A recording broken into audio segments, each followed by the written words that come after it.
Il y a bien eu des anomalies lors de l'élection présidentielle au Gabon en août dernier. C'est la conclusion de la Commission d'observation électorale de l'Union européenne qui a publié son rapport ce lundi.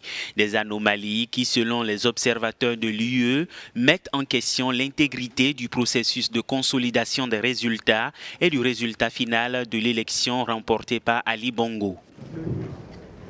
Notre observation a mis en exergue des défaillances importantes du processus électoral, notamment en termes de manque de transparence lors des phases cruciales et du manque d'indépendance de certaines institutions clés. Au centre de ces incohérences, les résultats de la province du Haut-Ogooué, fief électoral du président sortant. Selon les résultats officiels, Bongo y a obtenu 95,47% des voix pour une participation de 99,93%, influençant ainsi le résultat général de ce scrutin à tour unique. Réagissant à la publication de ce rapport, le ministre des Affaires étrangères Paco Moumbele Boubeya a indiqué qu'il n'y a pas de mécontentement à avoir et encore moins de satisfaction particulière.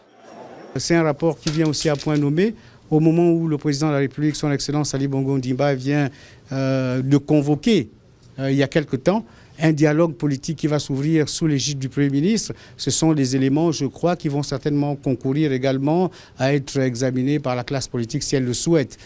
Pour rappel, le candidat de l'opposition, Jean Ping, qui continue toujours de rejeter la réélection d'Ali Bongo, avait saisi la Cour constitutionnelle pour contester les résultats, notamment dans la province du Haut-Ogooué. Un appel rejeté par la Cour, ce que regrettent les observateurs de l'UE.